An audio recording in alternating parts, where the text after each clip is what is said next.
രണ്ട് കാര്യങ്ങൾ ദൈവം നമ്മളോട് പറയും. ഒന്ന്, നിങ്ങൾ എന്നിലും ഞാൻ നിങ്ങളിലും വസിക്കും. രണ്ട്, ഹാലലിയാസ്തോത്രം, അങ്ങനെ വസിച്ചാൽ നിങ്ങൾ ഇച്ഛിക്കുന്നത്, നിങ്ങൾ ആഗ്രഹിക്കുന്നത് എന്ത് നിങ്ങൾ അപേക്ഷിച്ചാലും ദൈവം നിങ്ങൾക്ക്, ഞാൻ നിങ്ങൾക്ക് ചെയ്തു തരും. വേറൊരാളല്ല ചെയ്തു തരുന്നത്. ഇത് ആരാണ്? കർത്താവ് ചെയ്തു തരും. ഹാലലിയാസ്തോത്രം. പഴയ നിയമത്തില് ഹാലലിയാസ്തോത്രം ചെയ്യുന്നു, ദൂതനെ വിട്ട് പല കാര്യങ്ങൾ ചെയ്യും. എന്നാൽ പുതിയ നിയമത്തിൽ അങ്ങനെയല്ല. പൗലോസ് അപ്പോസ്തലൻ പറയുന്നു, പഴയ നിയമത്തിലെ പ്രവാചകന്മാർ ഭാഗമായി പ്രവചിച്ചു. പുത്രൻ അങ്ങനെയല്ല, നേരിട്ട് എന്ത് ചെയ്യണം? മൊത്തമായി പ്രവചിക്കുന്നു. എന്റെ കർത്താവ് ഗിരിപ്രഭാഷണം കഴിഞ്ഞിട്ട് മലയിൽ നിന്ന് ഇറങ്ങി വരുമ്പോൾ രണ്ട് കുഷ്ഠരോഗികൾ തന്റെ അടുക്കൽ വന്നു. കുഷ്ഠരോഗികൾ വന്നിട്ട് കർത്താവിനോട് പറയുകയാണ്, നിനക്ക് മനസ്സുണ്ടെങ്കിൽ എന്നെ ഞങ്ങളെ സൗഖ്യമാക്കാൻ കഴിയും. ഇവിടുത്തെ വിഷയം നിന്റെ മനസ്സാണ്. ഒരു പുരോഹിതനില്ലാത്ത മനസ്സ് നിനക്ക് വരണം. ഒരു പുരോഹിതൻ ഞാൻ കുഷ്ഠരോഗിയാണെന്ന് തെളിഞ്ഞാൽ തന്റെ വീട്ടിൽ വന്നു എന്റെ വടു നോക്കി, ആ വടുവിനെ ഞരടി അതിനകത്തുനിന്ന് രക്തം പുറത്തു വന്നു, ഹാലലിയാസ്തോത്രം ചെയ്യുന്നു. ആ വടുവിൽ കൂടെ രക്തം പുറത്തു വന്നു കഴിഞ്ഞാൽ ഞാൻ കുഷ്ഠരോഗിയാണെന്ന് മനസ്സിലാക്കിയിട്ട് എന്നെ ഒരു മുറിയിലേക്ക് മാറ്റി ഞാൻ അവിടെ കിടന്നിട്ട് 7 ദിവസം കഴിഞ്ഞ് വീണ്ടും ആ പുരോഹിതൻ വന്നു ആ വടുവിന് വ്യത്യാസമുണ്ടായെന്ന് നോക്കി അങ്ങനെ ചെയ്ത എന്നെ ശുദ്ധീകരിച്ച് ഞാൻ ഇരിക്കുന്ന മുറിയെല്ലാം വെള്ളം കൊണ്ട് കളിച്ച് ശുദ്ധീകരണം വരുത്തി, എന്റെ തുണികളെ ശുദ്ധീകരണം വരുത്തി അങ്ങനെ സൗഖ്യമാക്കുകയാണ് പുരോഹിതൻ ചെയ്യുന്നത്. പക്ഷെ അതൊന്നുമില്ലാതെ ഒരു മൽക്കീസേദെക്കിന്റെ പുരോഹിതനായി ജനിച്ചവനാണെന്ന്, നീ എന്നേക്കിലിരിക്കുന്ന പുരോഹിതനാണെന്ന്, നിനക്ക് വംശാവലിയില്ലാത്ത ഒരു പുരോഹിതനാണെന്ന്, ആ പുരോഹിതനായിരിക്കുന്ന അങ്ങക്ക് എന്നെ സൗഖ്യമാക്കണമെങ്കിൽ ആ പുരോഹിതൻ ചെയ്തതുപോലെ ഒരു കാര്യവും ചെയ്യണ്ട. അങ്ങയുടെ മനസ്സ് മാത്രം മതി. അങ്ങയുടെ മനസ്സ് എന്റെ നേരെ ഒന്ന് ചാഞ്ഞാൽ മാത്രം മതി. അങ്ങയുടെ മനസ്സിന് എന്നോടൊരു സ്നേഹം തോന്നിയാൽ മാത്രം മതി. ആ തോന്നിക്കഴിഞ്ഞാൽ ഉറപ്പായിട്ട് ഒരു പുരോഹിതൻ 7 ദിവസങ്ങൾ കഴിഞ്ഞ് വടു നോക്കി വീണ്ടും ആ വടു അങ്ങനെയാണെങ്കിൽ വീണ്ടും 7 ദിവസങ്ങൾ കഴിഞ്ഞ് ചെയ്യേണ്ട കാര്യം ഒരു നിമിഷം കൊണ്ട് എനിക്ക് സൗഖ്യമാകും. പ്രിയ ദൈവമക്കളെ, ആ ഒരു നിമിഷത്തിന്റെ സ്നേഹം, ആ ഒരു നിമിഷത്തിന്റെ കരുണ, ആ ഒരു നിമിഷത്തിന്റെ ദയ നമ്മളെ കർത്താവിൽ നിന്നേക്ക് പകരുവാൻ തക്കവണ്ണം നമ്മൾ അവനിൽ വസിച്ചാൽ മതി. അവൻ നമ്മിൽ വസിച്ചാൽ മതി. പക്ഷെ അതിനെ വസിക്കണമെങ്കിൽ അല്യാസ്തോത്രം ചെയ്യുന്നു. ഞാൻ പറയട്ടെ, ഈ ഭൂമിയിൽ നമുക്ക് വേരില്ല കേട്ടോ, നമുക്ക് വേരില്ല. കാരണം പൗലോസ് അപ്പോസ്തലൻ റോമാലേഖനം 11-ാം അധ്യായം ഒന്നെടുത്ത് അല്യാസ്തോത്രം ചെയ്യുന്നു. അതിന്റെ 20-ാം വാക്യം തൊട്ടാണെന്ന് തോന്നുന്നു. 11-ന്റെ 16 തൊട്ട് വായിച്ചു.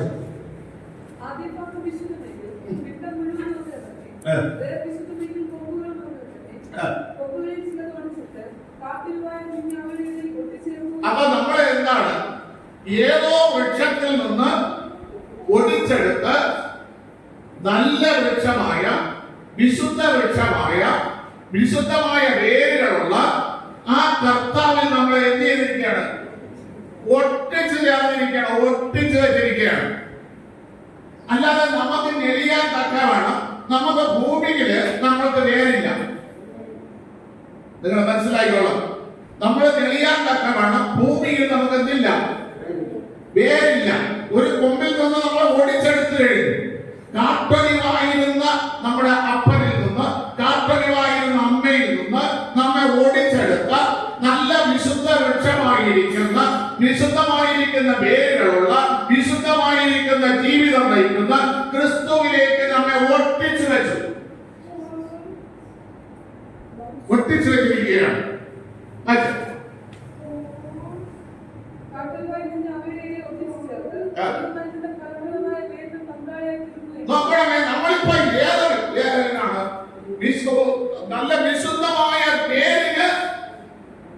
പങ്കാളിയായി തീർന്നു. ഈ വേര് നമ്മളെ തള്ളിക്കളഞ്ഞ നമ്മളൊന്നുമില്ല, നമ്മൾ ഉണങ്ങും. നമുക്കൊരു ഫലവും കായ്ക്കാൻ കഴിയില്ല. കാരണം നമ്മൾ ഒട്ടിച്ചു വെച്ചിരിക്കുന്ന ഒരു കൊമ്പാണ്. മനസ്സിലായോ? നമ്മളെ ഒട്ടിച്ചു വെച്ചിരിക്കുന്ന ഒരു കൊമ്പാണ്. നമ്മൾ എന്തോ സ്നാനപ്പെട്ടോ അന്ന് നമ്മളെ അവരിൽ നിന്ന് ഓടിച്ചെടുത്തു. കാട്ടലിയായ സ്വഭാവത്തിലുള്ള അപ്പനിൽ നിന്നും, കാട്ടലിയുടെ സ്വഭാവമുള്ള അമ്മയിൽ നിന്നും, കാട്ടലിയായ സ്വഭാവമുള്ള സമുദായത്തിൽ നിന്നും, കാട്ടലിയായ സമുദായമുള്ള ബന്ധുമിത്രാദികളിൽ നിന്നും നമ്മളെ ഓടിച്ചെടുത്ത് ഇനി നമുക്ക് എന്തില്ല? ഈ ഭൂമിയിൽ ഒരു ബന്ധവും ആരുമായിട്ടില്ല, സമുദായമായിട്ടില്ല, ബന്ധുക്കൾ ചാർത്തക്കാരുമായിട്ടില്ല, നമ്മളെ പിതാക്കന്മാരുമായിട്ടില്ല, മാതാവിനോടില്ല. നമുക്ക് ബന്ധമുള്ളത് നമ്മളെ ഒട്ടിച്ചു വെച്ചിരിക്കുന്ന ക്രിസ്തുവിനോടുകൂടെ മാത്രം. ആ ക്രിസ്തു വേണ്ടെന്ന് പറഞ്ഞാൽ നമുക്ക് ഇനി എന്തേ ഉള്ളൂ? ഉണങ്ങാനെ കഴിയും, ഉണങ്ങാനെ കഴിയും. അത് മനസ്സിലാക്കി നമ്മൾ ജീവിക്കണം.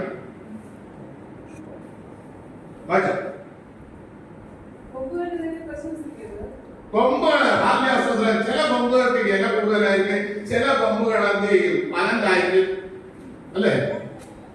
പക്ഷെ എന്ന് പറഞ്ഞ കൊമ്പ് നിന്നെ താങ്ങി നിർത്തിയിരിക്കുന്ന ഒരു വൃക്ഷമുണ്ട്.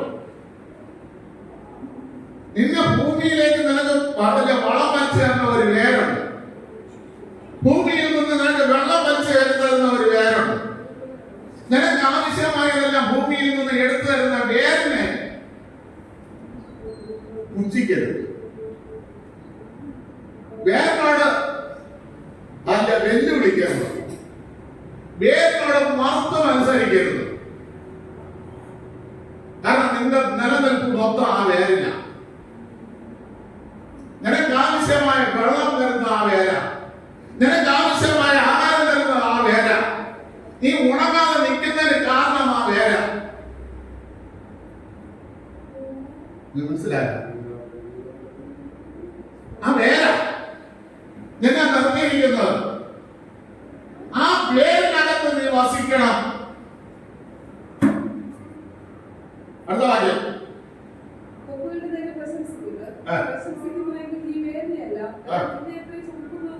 നോക്കണമേ, നിന്നെ ചുമന്ന് ഒരാൾ നിർത്തിയിരിക്കുക. നിന്നെ ചുമന്ന് ഒരാൾ നിർത്തിയിരിക്കുക. ആ ചുമട് എപ്പോഴും എനിക്ക് വേണ്ടെന്ന് പറയുന്നു, ആ സമയത്ത് നീ ഒടിഞ്ഞ് താഴെ കിടക്കും.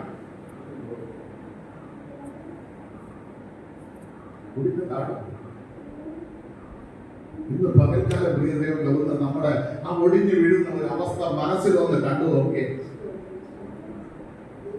മനസ്സിലൊന്ന് കണ്ടുപോകെ. നമ്മൾ ഒടിഞ്ഞ് താഴോട്ട് പോകുന്ന നിലവാരം. ഹല്ലേലൂയ. രണ്ടുമായി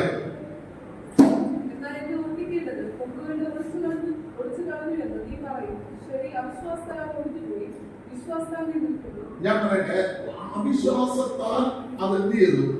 അപ്പൊ നമ്മുടെ ജീവിതത്തിൽ അവിശ്വാസം എന്ന് പറയുന്ന ഒരു കണിക വന്നാൽ ഈ കൊമ്പ് വിശുദ്ധ വേദപുസ്തകത്തിനകത്ത് യൂദയെ നമുക്കറിയാം, അല്ലെ? ഈ കർത്താവിനോടുകൂടെ വസിച്ചവനാണ്. ഇത് മോവാബിയെ നിങ്ങൾക്കറിയാം. മോവാബിയ എന്ത് ചെയ്യാൻ പാടില്ല?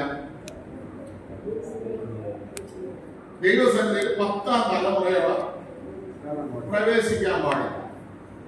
പക്ഷെ അതിനുമുമ്പ് പ്രവേശിച്ച മോവാബിയ.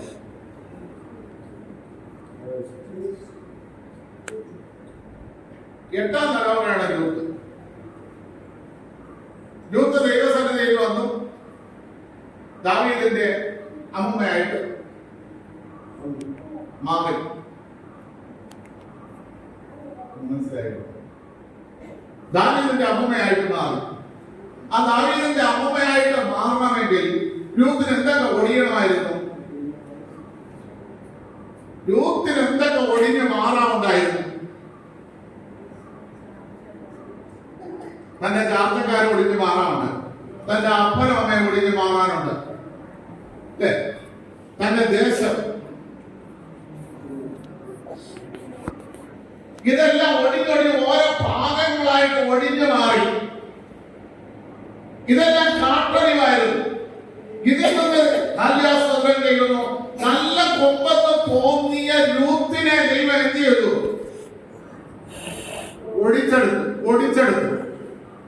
ഒടിച്ചെടുത്തിട്ട് രൂത്തിനെ എവിടെ കൊണ്ടുവന്നു? താൻ അറിയാത്തവരുടെ ഇടയിൽ കൊണ്ടുവന്നു. താൻ എന്തെങ്കിലും ജനിച്ച നാളെ മുതൽ ഇതുവരെ രൂത്ത് ആര്യാസ്വതന്ത്രം യെരൂശലേമിനെതിരെയുള്ളവരെ കണ്ടിട്ടുണ്ടോ? അറിയാത്തവരുടെ ഇടയിൽ കൊണ്ടുവന്നു. അവളെ അറിയാത്ത ഒരു നിയമം അവളിലേക്ക് കൊണ്ടുവന്നു. അവളെ അറിയാത്ത ഒരു ഭാഷ അവളിലേക്ക് കൊണ്ടുവന്നു. അവളെ അറിയാത്ത ഒരു സംസ്കാരം അവളിലേക്ക് കൊണ്ടുവന്നു. ചുമ്മാ ഒട്ടിച്ചതല്ല ദൈവം, എങ്ങനെയെങ്കിലും അല്ല ഒട്ടിച്ചത്. മനസ്സിലായ? എങ്ങനെയെങ്കിലും ഒട്ടിച്ചെങ്കിൽ നല്ല കൊമ്പായിട്ട് ഇത് മാറില്ല. അതാണ് കുടുംബക്കാരെ അപ്പനും അമ്മയെയും ഒടിച്ചു കളഞ്ഞു, ചാർച്ചക്കാരെ ഒടിച്ചു കളഞ്ഞു, ദേശക്കാരെ ഒടിച്ചു കളഞ്ഞു. എന്നിട്ട് ദൈവം അത്രയും ചെയ്തെങ്കിലും വീണ്ടും സാരമില്ലായിരുന്നു. അവൾ അറിയാത്ത ഒരു ദേശത്തിലേക്ക് അവൾ അറിയാത്ത ഒരു ഭാഷ സംസാരിക്കുന്നവരുടെ ഇടയിലേക്ക് കൊണ്ടുവന്നു. അവൾക്ക് പരിചയമില്ലാത്ത നിയമങ്ങളുള്ള നാട്ടിലേക്ക്. ദൈവമക്കളെ നമ്മളെയും ഓടിച്ചത് ചേർത്തത് തന്നെയാണ്. നമ്മളെയും ദൈവം ഓടിച്ച് ചേർത്തത് ഇതേപോലെ ചേർത്ത്. എന്തിനെന്നറിയാമോ? യോഹന്നാന്റെ സുവിശേഷത്തിലേക്ക് മടങ്ങുക. ആ 15 രണ്ടാം വാക്യമായ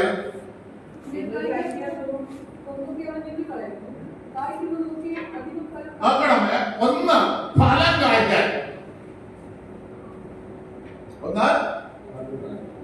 ഫലം കായ്ക്കാൻ. ഇന്നലെ വരെ നീ കാഴ്ച ഫലമല്ല ഇനി കായ്ക്കണം.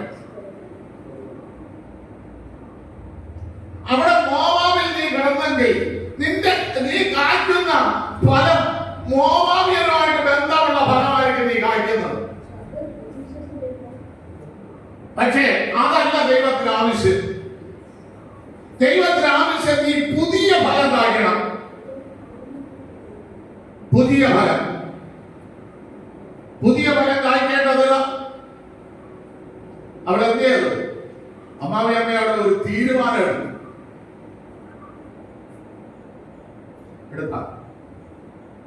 എടുത്തത് ആദ്യം തീരുമാനം തന്നെ.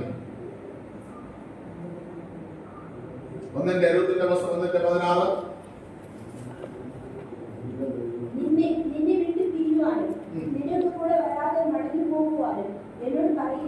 ഒന്നാമത്തെ കണ്ടീഷൻ, നിന്റെ സംസ്കാരം വിട്ടു പോകാൻ നീ എന്നോട് പറയരുത്. നിന്റെ സ്വഭാവം വിട്ടു പോകാൻ നീ എന്നോട് പറയരുത്. കാരണം ഞാൻ നിന്റെ സ്വഭാവത്തോട് ചേർന്ന് വരാൻ ഞാൻ എന്ത് ചെയ്തു? തീരുമാനിച്ചു. ഒന്ന് നിന്റെ സ്വഭാവം. ഇനി നീ അനുസരിക്കുന്ന സംസ്കാരമുണ്ട്, അത് ഞാൻ അനുസരിക്കാമെന്ന് തീരുമാനിച്ചു കഴിഞ്ഞു. ഇത് രണ്ടും വിട്ടു പോകാൻ നീ എന്ത് ചെയ്തു? എന്നോട് നമ്മളെ ഒട്ടിച്ചു ചേർത്തത് കർത്താവ് പറഞ്ഞു, ഞാൻ വിശുദ്ധനാകിയാൽ. അതിന് നമ്മൾ എന്ത് ചെയ്യണം? ഞാൻ വിശുദ്ധനാകിയാൽ നിങ്ങൾ. അതിന് നമ്മൾ എന്ത് ചെയ്യണം?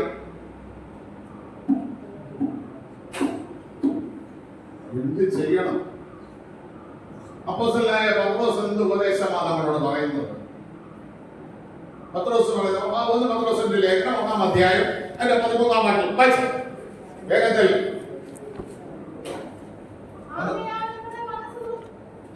ഇത് ചെയ്യണമെങ്കിൽ നിങ്ങളുടെ മനസ്സാണ് ആദ്യം ഉറക്കേണ്ടത്. ദൈവത്തിൽ വസിക്കണമെങ്കിൽ, ഫലം കായ്ക്കണമെങ്കിൽ, പ്രിയ ദൈവമക്കളെ, ആദ്യം മനസ്സ് ഉറക്കണം. ഞാൻ പറയാം, ഹല്ലേലൂയ, സ്തോത്രം ചെയ്യുന്നു. ഞാൻ എന്റെ കർത്താവിനോട് പറഞ്ഞു, കോവളത്ത് നിന്ന് മാറി വട്ടപ്പാറ സഭാ ശുശ്രൂഷയുണ്ട്, അവിടെ താമസം മാറാമോ? ഞാൻ കണ്ടക്ടറാണ്. ഡിപ്പാർട്ട്മെന്റിൽ കണ്ടക്ടറായിട്ടിരിക്കുന്നു. മാസം ശമ്പളം 9,800 രൂപ.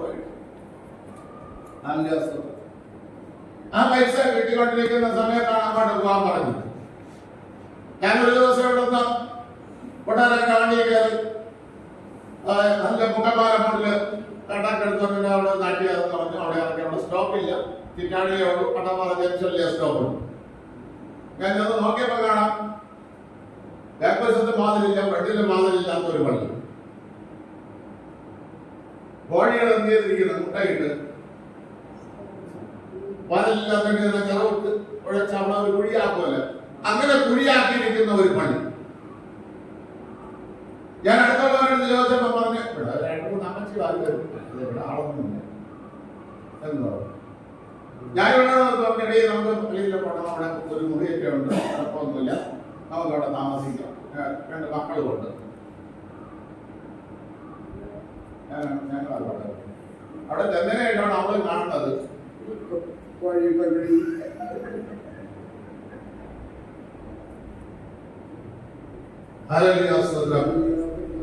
ഞാൻ പിന്നെ വലുതായിട്ട് ഡ്യൂട്ടിക്ക് വരാനായിട്ട് പറ്റാ. അവിടെ എന്ത് ചെയ്യണം,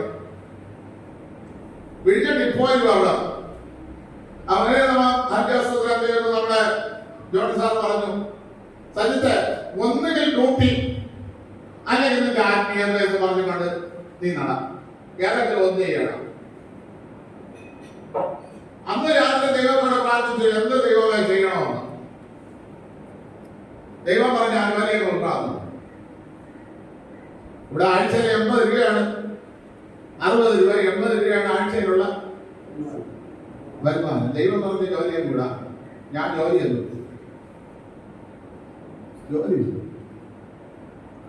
ജോലി കിട്ടുമ്പോൾ എന്ത് ജോലി ഇരിക്കണം. പിന്നെ കളഞ്ഞ നമ്മാട്ടി വീണ്ടും എടുത്തു. കട്ടപ്പാറയിൽ തന്നെ ഉള്ളൂർ പോങ്ങമ്മൂട് വരും നമ്മാടി പണി.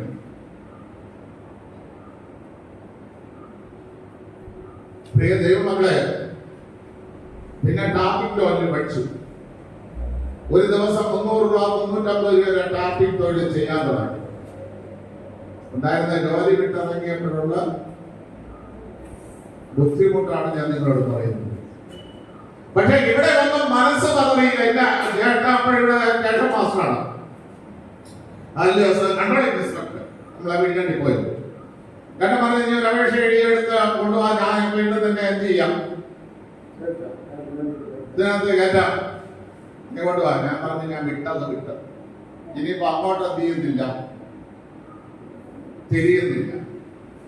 അപ്പൊ ചേട്ടൻ പറഞ്ഞു, ചേട്ടാ നീ നിന്റെ പിള്ളേരുടെ ഭാവിയെ തുലയ്ക്കും. നിങ്ങളോട് പറഞ്ഞ മനസ്സുറക്കണം. ഉറപ്പില്ലാതെ ഒരു കാര്യത്തിന് ഇറങ്ങിത്തിരിക്കരുത്. എനിക്കിത് നേടാൻ കഴിയും, എനിക്കിത് ചെയ്യാൻ കഴിയും, എന്റെ കർത്താവ് എന്നോട് കൂടെ ഉണ്ട് എന്ന ഉറപ്പുണ്ടെങ്കിൽ മാത്രമേ ഒരു കാര്യത്തിൽ ഇറങ്ങി. അത് അപ്പോസ്തലനായ പൗലോസ് പറയുന്നത്, ആദ്യം ദൈവമക്കളിൽ വരേണ്ടത് മനസ്സുറക്കണം. എന്നിട്ട്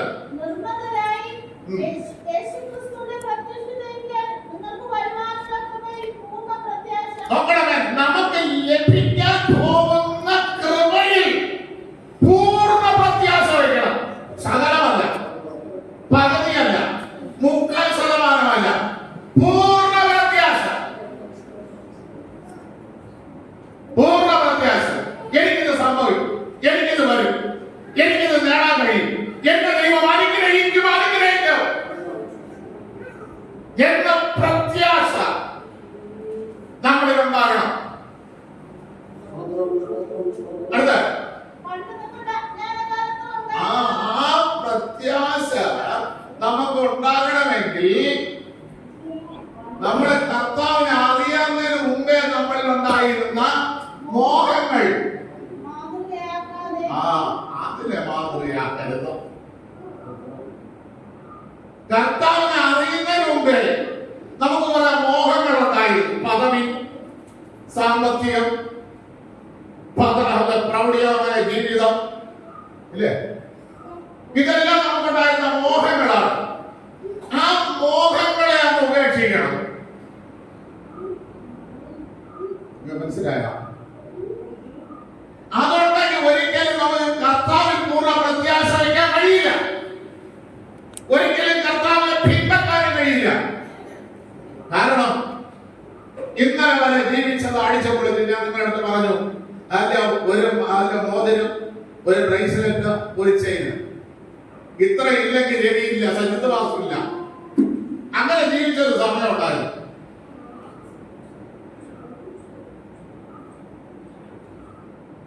ആരുടെ മുമ്പിൽ നിൽക്കണമെങ്കിലും വാച്ചിനേക്കാൾ ബ്രേസ്ലെറ്റിനാണ് മുൻതൂക്കം. ആരുടെ മുമ്പിൽ നിൽക്കണമെങ്കിൽ രണ്ട് ബട്ടൺസ് ഒരു അങ്ങനെ ഇട്ടിരിക്കും. എന്ത് കാണണം?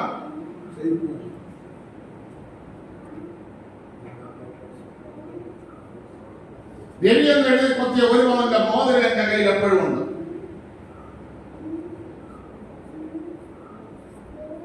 ഇത് ഇടണമെന്ന് വിചാരിച്ചാൽ ഇത് വിശുദ്ധ വേദവസ്തു എടുക്കാൻ ഞാൻ യോഗ്യനല്ല. ഇതാണ് എന്റെ മനസ്സിലെ ആഗ്രഹമെങ്കിൽ ഒരിക്കലും കർത്താവിൽ എനിക്ക് പൂർണ്ണ പ്രത്യാശ വയ്ക്കാൻ കഴിയില്ല.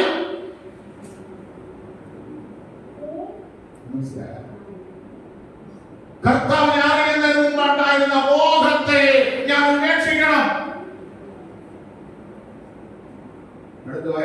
നിങ്ങളെ വിളിച്ച് വിശുദ്ധരൊത്തവണ്ണം അനുസരണമുള്ള മക്കളായി എല്ലാ നടപ്പിലും വിശുദ്ധരാകുവിൻ. നിങ്ങളെ വിളിച്ച വിശുദ്ധരൊത്തവണ്ണം അനുസരണമുള്ളവരായി എല്ലാ നടപ്പിലും നിങ്ങൾ വിശുദ്ധമുള്ളവരാണ്, വിശുദ്ധിയുള്ളവരാകണം. കാരണം നിങ്ങളെ വീണ്ടെടുത്തിരിക്കുന്ന വീഡിയോ കൊണ്ടല്ല, പിതൃ പാരമ്പര്യത്തിൽ നിന്ന് ക്രിസ്തുവിന്റെ രക്തത്താൽ നിങ്ങളെ വീണ്ടെടുത്തിരിക്കുന്നു എന്ന പൂർണ്ണ പ്രത്യാശ നമ്മളെ കാണാം. എങ്കിൽ നമ്മൾ ഫലം കായ്ക്കുന്നത് മാത്രമല്ല, അധിക ഫലം കായ്ക്കും.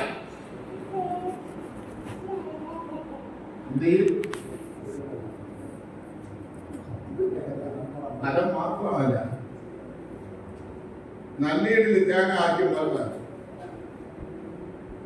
ചില്ലീടിൽ കായ്ക്കും പോലെ. നല്ലീടിൽ കൊല കായ്ക്കുമ്പോ ഒരു കാല് കണ്ടടമൊക്കെ കാണും. മറ്റത്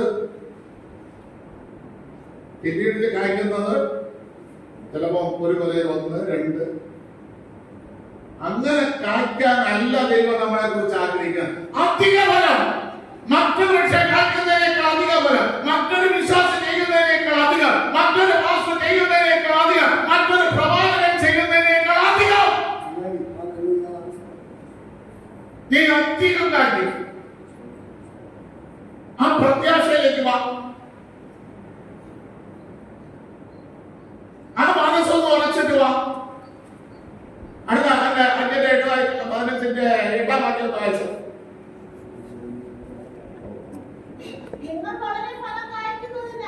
അല്ല, ഒന്ന് ഫലം കായ്ക്കും, അധിക ഫലം കായ്ക്കും, പിന്നെ വളരെ ഫലം കായ്ക്കും. നീ പ്രതീക്ഷിക്കാത്ത ഫലം നിനക്കുണ്ടാകും. ശരിക്കും പറഞ്ഞാൽ ദൈവമക്കളെ പട്ടത്താറ സഭയിൽ നിന്നപ്പോൾ കഴിച്ച ഇറച്ചി പോലെ വേറെ ഒരു സഭയിൽ നിന്നപ്പോഴും കഴിച്ചു. അവിടെ താമസമായി. എല്ലാം കഴിഞ്ഞപ്പോൾ കാണാം, 6-7 മാസം നമ്മളിങ്ങനെ പോയി. ഒരു വിശ്വാസി വന്നു കയറി. ആ വിശ്വാസി രാവിലെ പാൽ മാറ്റുണ്ട്. അവിടെ താമസിച്ച് കഴിഞ്ഞപ്പോ രാവിലെ ആ വിശ്വാസി എന്ത് ചെയ്യും? പാൽ മാറ്റുണ്ട്. എല്ലാ ഞായറാഴ്ചയും മുട്ടാക്കിലെ പശു അടച്ചു മാറ്റുണ്ട്. ഞങ്ങൾക്ക് അവിടെ ഓടി പ്രവർത്തനമായി 4 സഭായോഗം നടത്തേണ്ട 4 പ്രവർത്തനങ്ങൾ ഞങ്ങൾ വിളിച്ചു. വേറ്റിനാട്, കല്ലയം, ഇവിടെ കന്യാകുമാരി 4 സഭായോഗം നടത്തണം. രാവിലെ 7 മണിക്ക് വേറ്റിനാട്, 10 മണിക്ക് വട്ടപ്പാറ, 3 മണിക്ക് കല്ലയം, 6 മണിക്ക് കന്യാകുമാരി. 4 സഭായോഗം നടത്തിയ വ്യക്തിയാണ്. ഉടക്കാൻ നമുക്ക് ദേഷ്യം ഇറച്ചി കൊണ്ട് വരുമ്പോ ഇത് എപ്പോഴും കൂട്ടാൻ പറ്റും. എത്ര ദിവസമാണ് വഴക്ക് പറഞ്ഞിട്ടുണ്ടെന്നറിയാം. ഇവർക്ക് വേറെ ജോലിയില്ല, രാവിലെ ഇറച്ചി മാറ്റം ഉണ്ടാക്കാൻ. ഇത് മാറ്റം വെച്ചിരുന്നാൽ 7:30 8 മണിക്ക് ശേഷം നമ്മുടെ വീട്ടിൽ ഞായറാഴ്ച കാണും.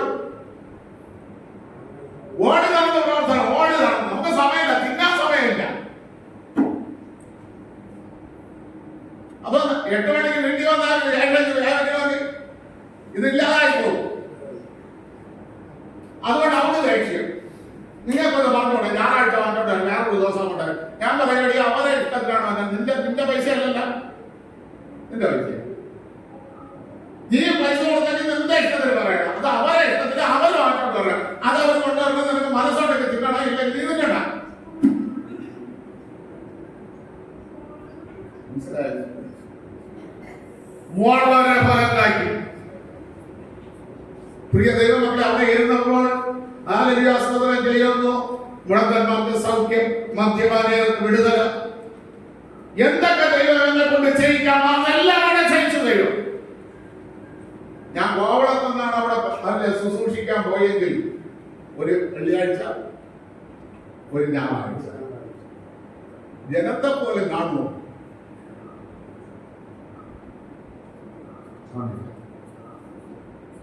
ഇതിനെ രൂപത്തിന് എന്ത് ചെയ്തു? ഓടിച്ചെടുത്ത് താൻ വിചാരിക്കാത്ത സ്ഥലത്തേക്ക് എന്ത് ചെയ്തു? കൊണ്ടുവന്നു. നിന്റെ സംസ്കാരത്തിലല്ല ജീവിക്കണം, നിന്റെ ബന്ധുക്കളുടെ ഇടയിലല്ല ജീവിക്കേണ്ടത്. എനിക്കൊരു സംസ്കാരമുണ്ട്, എനിക്ക് ഞാൻ വിളിച്ച് വേർതിരിക്കപ്പെട്ട ജനമുണ്ട്. അവരുടെ ഇടയിൽ നീ പാർക്കണം.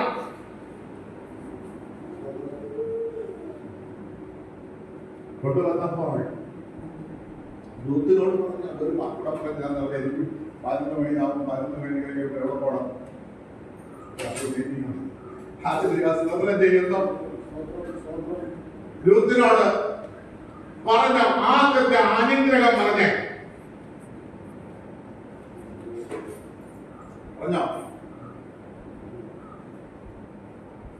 യൂത്തിന് കിട്ടിയ ആദ്യത്തെ ദൈവിക വാഗ്ദത്തം പറഞ്ഞേ.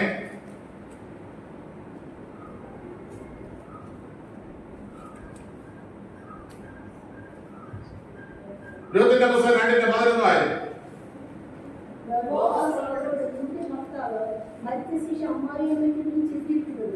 നിന്റെ അപ്പനെയും അമ്മയും സ്വദേശത്തെ വിട്ട് മുമ്പേ അറിയാത്ത ജനത്തിന്റെ അടുക്ക വന്നിരിക്കുന്നതുമായ വിവരമൊക്കെ ഞാൻ കേട്ടിട്ടുണ്ട്. നിന്റെ പ്രവൃത്തി യഹോവ പകർന്നെടുക്കട്ടെ. ഇസ്രായേലിന്റെ യഹോവയുടെ ചിറകിൽ ആശ്രയിച്ചു വന്നിരിക്കുന്ന നിനക്ക് അവർ പൂർണ്ണ പ്രതിഫലം പൂർണ്ണ പ്രതിഫലം. അതിന് കാരണം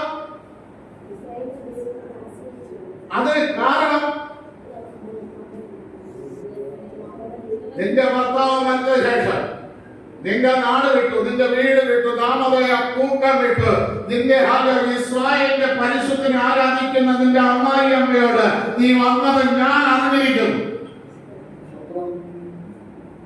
അതുകൊണ്ട് നിനക്ക് പൂർണ്ണ പ്രതിഫലം ഞാൻ തരാമോ?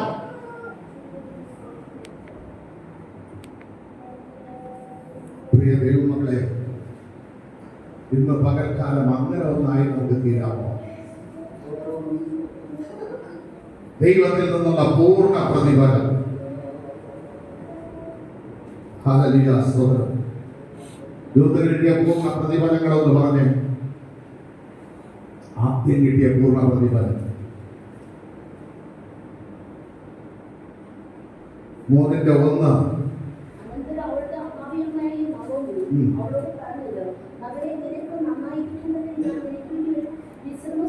കുടുംബജീവിതം നന്നായിരിക്കുന്ന ഒരു കുടുംബജീവിതം, സ്വസ്ഥതയുള്ള ഒരു കുടുംബജീവിതം. മോളെ, നീ എനിക്ക് വേണ്ടി നീ ഇത്രയൊക്കെ ചെയ്തല്ലോ. നിന്റെ വീട്ടുകാരെ വിട്ടില്ലേ, നിന്റെ ചാർച്ചക്കാരെ വിട്ടില്ലേ. ഇനി നിനക്ക് സ്വസ്ഥതയുള്ള ഒരു ജീവിതമാണ് നിനക്ക് ഞാൻ പ്രോമിസ് ചെയ്യാൻ പോകുന്നത്. സ്വസ്ഥതയുള്ള ഒരു ജീവിതം. ഹല്ലേലൂയ, സ്തോത്രം. ഒന്നാമത്തെ വാക്ക്. അതിനെന്ത് ചെയ്യണം?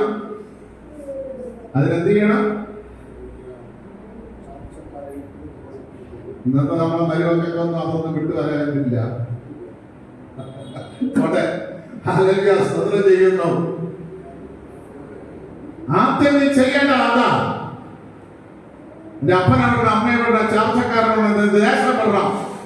വിട്ട് നീ വന്നാൽ നിനക്ക് സമാധാനമുള്ള ഒരു കുടുംബ ജീവിതം, നിനക്ക് സ്വസ്ഥതയുള്ള ഒരു കുടുംബ ജീവിതം, നിനക്ക് വിശ്രമിക്കത്തക്ക നിലവാരത്തിലുള്ള ഒരു ഭവനം.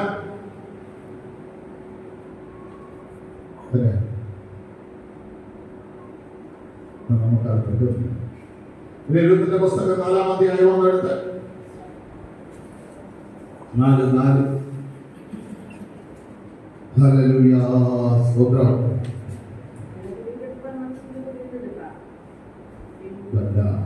നമുക്ക് എല്ലാം വായിച്ചു പഠിക്കേണ്ടതില്ല. ഹല്ലേലൂയ, സ്തോത്രം ചെയ്യുന്നു. എന്റെ 4:9. അപ്പോൾ ബോവസ് മുക്കന്മാരോട് സകല ജനത്തോടും പറഞ്ഞത്, എലിമേലെക്കിലുള്ളതൊക്കെയും ഗിദിയോനും മഗ്ലോനും ഉള്ളതൊക്കെയും ഞാൻ നബോമിയോട് വാങ്ങിയിരിക്കുന്നു. അവകാശം എത്ര പങ്ക്?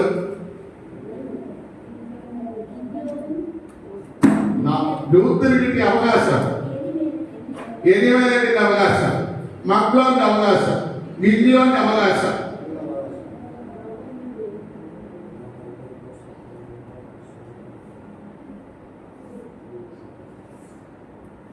അവകാശം എന്ന് പറയുമ്പോൾ എലിമേലെക്കിന്റെ കുടുംബത്തിലുള്ള അവകാശം, നവോമിക്ക് കുടുംബത്തിലുള്ള അവകാശം, പിന്നെ മഗ്ലോന് കിട്ടിയ അവകാശം, അവന്റെ കുടുംബത്തിനുള്ള അവകാശം, അവന്റെ ഭാര്യയോട് കിട്ടിയിരിക്കുന്ന അവകാശം, ഗിദിയോന് കിട്ടിയ അവകാശം. ഇതെല്ലാം കൂടെ വന്നപ്പോൾ രൂത്ത് ആരായി? രൂത്ത് ആരായി? ബത്ലഹേമില് നമ്പർ 1 സമ്പത്തുള്ളതാണ്.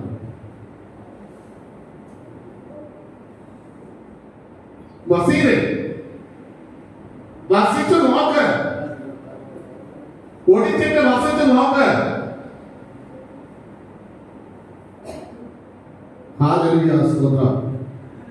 അടുത്ത ഹല്ലേലൂയ, സ്തോത്രം ചെയ്യുന്നു. അതിന്റെ 11 വായിച്ചു. അതിന് ഭരണകാര്യത്തിൽ ഇരുന്ന സകല ജനവും മൂപ്പന്മാർ പറഞ്ഞത്, നിങ്ങൾ സാക്ഷികൾ തന്നെ. നിന്റെ വീട്ടിൽ വന്നിരിക്കുന്ന സ്ത്രീയെ യഹോവ റാഹേലിനെ പോലെയും ലേയെ പോലെ ആക്കട്ടെ. ഹല്ലേലൂയ, സ്തോത്രം. അടുത്ത അനുഗ്രഹം, റാഹേലും ലേയയും കൂടെ പ്രസവിച്ച അവർ ഹല്ലേലൂയ, സ്തോത്രം ചെയ്യുന്നു. അവരുടെ ദാസിമാരും കൂടെ പ്രസവിച്ച 12 മക്കളുടെ അനുഗ്രഹം ആർക്കും കൂടെ നിനക്ക് കിട്ടുന്ന ഈ രൂപത്തിൽ കൂടെ നിനക്ക് കിട്ടുമെന്ന്.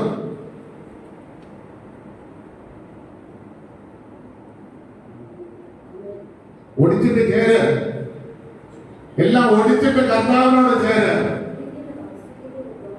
ഒടിക്കേണ്ടതെല്ലാം ഒടിച്ചു മാറ്റുക. ഇന്ന് പകൽക്കാലം നിങ്ങൾ തയ്യാറാണെങ്കിൽ അനുഗ്രഹങ്ങളുടെ ഒരു കലവറ എന്റെ ദൈവത്തിൽ നിന്ന് നിങ്ങൾക്ക് പ്രാപിക്കാൻ കഴിയും. അടുത്ത കാര്യം, ഇവർ ഇരുവരും തന്നെ ഇസ്രായേൽ ഗ്രഹം പണിതത്. എഫ്രാത്തയിൽ നീ പ്രബലനും ബെത്ലഹേമിൽ വിശ്വസ്തനും ആയിരിക്കുക. ഭർത്താവ് എങ്ങനെയുള്ളവനായിരിക്കുന്ന? ഒന്ന്, പ്രബലൻ. പ്രബലനായിരിക്കും, പണത്തിൽ പ്രബലനായിത്തീരും, ആരോഗ്യത്തിൽ പ്രബലനായിത്തീരും, എല്ലാ നിലവാരത്തിലും പ്രബലനായിത്തീരും. ഞാൻ ചോദിക്കട്ടെ പ്രിയ ദൈവമക്കളെ, ഒന്നിയെ ഒരു കൂലി ഒരു ജോലി കൂലിയില്ലാത്തവൻ തന്നെ ഒന്നിയെ കുറിച്ച് എന്തെങ്കിലും ജോലി പറയുന്നുണ്ടോ? ഇല്ല. കാലേബിന്റെ മകളെ വിവാഹം കഴിച്ചു കഴിഞ്ഞപ്പോൾ ഒന്നിന്റെ ജോലി എന്തായി?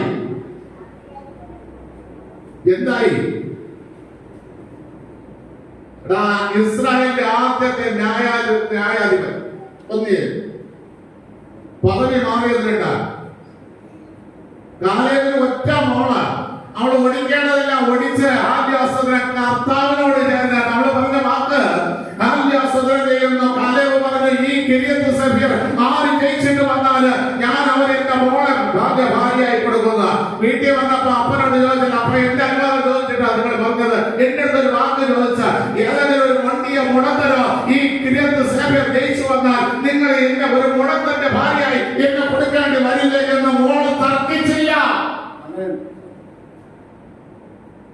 മല പിടിച്ചടക്കുന്നത് ഒരു ദൈവഭക്തരെ കൊണ്ട് മാത്രമേ കഴിയുള്ളൂ.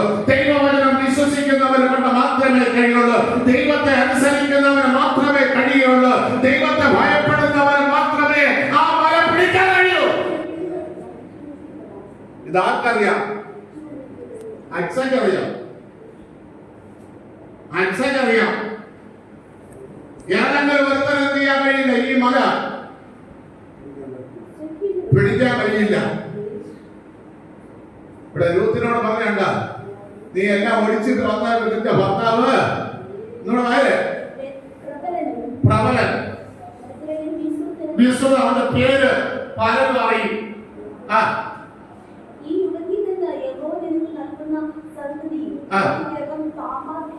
അതൊക്കെ വായിച്ചേ.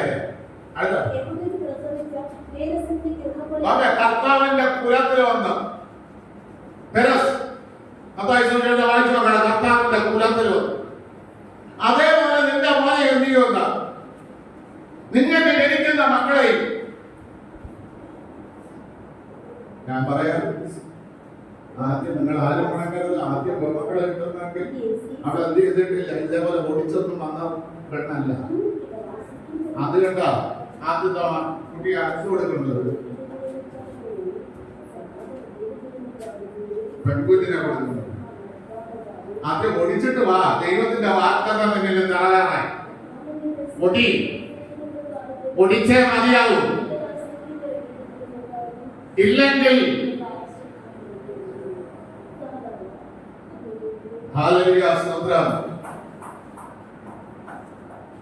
വചനം കേൾക്കുമ്പോഴേ ഹൃദയത്തിനകത്ത് കുത്തുകൊണ്ടാ പോരാ.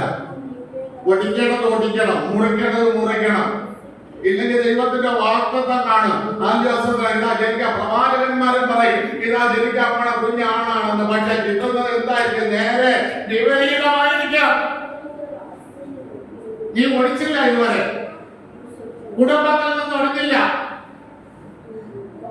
നിന്റെ ദേശത്തിൽ നിന്ന് നീ ഒടിഞ്ഞില്ല. ചാർച്ചക്കാരിൽ നിന്ന് നീ ഒടിഞ്ഞില്ല. കുടുംബക്കാരുടെ സംസ്കാരത്തിൽ നിന്ന് നീ ഒടിഞ്ഞില്ല. ആദ്യം ഒടി. അടുത്ത വായിച്ച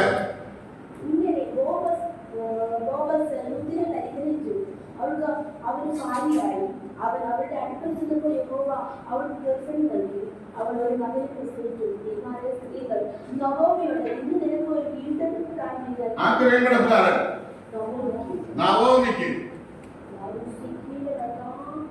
അമ്മാവിക്ക് ആദ്യം ജനിച്ച മക്കൾ അമ്മാവിക്ക് കൊടുക്കുവോ? ഭാര്യ കൊടുക്കുവോ? കൊടുക്കുവോ? ഇത് എനിക്ക് കിട്ടിയത് ദാ കൊണ്ടുപോകണം.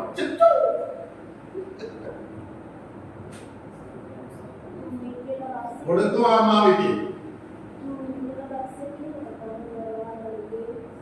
ഇവിടെ ആദ്യത്തെ കുഞ്ഞ് ഭാര്യയ്ക്കുള്ളതല്ല, ആ പെണ്ണിനുള്ളതല്ല, അമ്മാവിക്കുള്ളത്.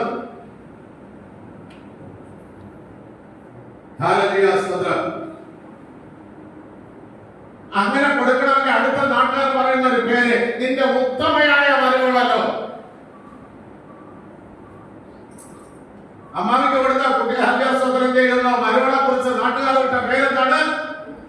നിന്റെ ഉത്തമയായ മരുവളല്ലോ. അവിടെ അവൾ ഉത്തമയായി മാറണം. അത് ഒടിയണം, പലതും ഒടിയണം.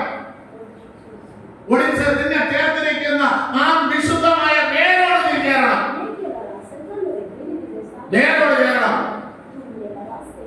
ആ ജനിച്ച മകനുണ്ടല്ലോ, 7 മക്കളേക്കാൾ അധികമെന്ന അങ്ങനെ ജനിക്കുന്ന മക്കളുണ്ടല്ലോ, നിന്റെ വാർദ്ധക്യത്തിൽ ആശ്വാസകനായിരിക്കും. നിന്റെ ആശ്വാസത്തിന് നിനക്ക് പോഷകനായി മാറും. ഇതിനാ ദൈവം പറഞ്ഞാൽ നീ ഒടിയണം. ഒടിഞ്ഞ് ചേരേണ്ടടുത്ത് ചേരണം. ചേരേണ്ടടുത്ത് ചേർന്നില്ല എങ്കിൽ കിട്ടുന്നത് പേടായിരിക്കും. കിട്ടുന്ന ഫലം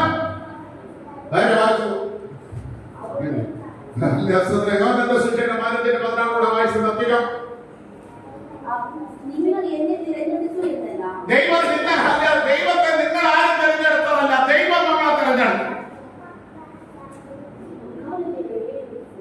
മനസ്സിലായില്ലേ?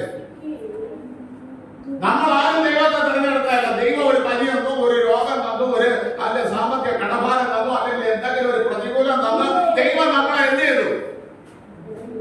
തെരഞ്ഞെടുത്തു. എന്തിന്? എന്തിന്? നിങ്ങൾ പോയി ഫലം കായ്ക്കേണ്ടതിനും. ആ, നമ്മളെ മക്കൾ എവിടെ തന്നെ നിലനിൽക്കണം? എവിടെ തന്നെ നിലനിൽക്കണം? അങ്ങനെ എവിടെ തന്നെ നിൽക്കണം? നീ എവിടെ തന്നെ നിൽക്കണം?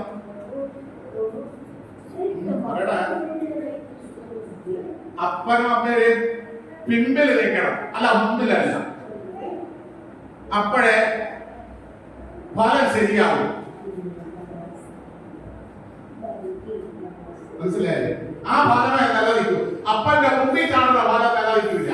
അത് മൂക്കണ മുമ്പേ മൂട്ടി പോലും പൊഴിഞ്ഞു പോകും. അത് നമുക്കുണ്ടാകരുത്. ആ ഫലം നിലനിൽക്കണം. നിലനിൽക്കണമെങ്കിൽ ഈ അപ്പന്റെ പിറകിൽ നിൽക്കണം, അമ്മയുടെ പിറകിൽ നിൽക്കണം. അല്ലാത്ത ഫലം പൊഴിയും.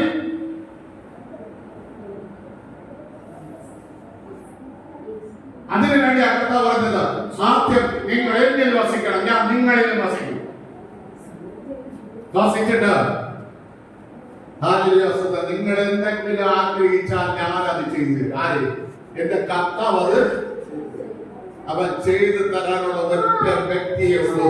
നമ്മുടെ ആഗ്രഹങ്ങളെ ചെയ്തു തരാനുള്ള ഒരൊറ്റ വ്യക്തി, നമ്മുടെ പ്രത്യാശകളെ ചെയ്തു തരാനുള്ള ഒരൊറ്റ വ്യക്തി, അതാണ് കർത്താവ്. ഇന്ന് പകൽക്കാലം ആ കർത്താവിനോട് പറ, കർത്താവേ, ഞാൻ നിന്നിൽ വസിക്കാൻ, ഞാൻ നീ എന്നിൽ വസിക്കണമെന്ന് ഒരു നിമിഷമെല്ലാം കണ്ണുകളും അടച്ചുകൊണ്ട് ദൈവത്തോട് ദൈവത്തിനെ മഹത്വപ്പെടുത്തിക്കോ. ഒരു പാട്ട് ചെറിയ ചലനങ്ങൾ ഈ പകൽക്കാലം ഏൽപ്പിച്ചുകൊണ്ട് നമുക്ക് കരങ്ങൾ അടിച്ചുകൊണ്ട് അല്പസമയ ദൈവത്തോട് പ്രാർത്ഥിക്കുക. Hallelujah, hallelujah. കർത്താവേ, എന്നെ നിലനിർത്തണമേ, എന്റെ ഫലത്തെ നിലനിർത്തണമേ. ഞാനൊരു ഉത്തമയായ മകളായി മാറുവാൻ, ഉത്തമയായ ഭാര്യയായി മാറുവാൻ. Hallelujah, hallelujah, hallelujah. എന്നാൽ ജയമെടുക്കുന്ന കർത്താവേ, എന്റെ പകൽക്കാലം ഏൽപ്പിച്ചുകൊണ്ടില്ല.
എന്ന് കേട്ട തിരുവചനങ്ങൾ നമുക്ക് നല്ല ഫലം കായ്ക്കുവാൻ, വളരെ ഫലം കായ്ക്കുവാൻ, അധിക ഫലം കായ്ക്കുവാൻ ദൈവത്തിന്റെ സന്നിധിയിൽ നമുക്ക് വസിക്കാം.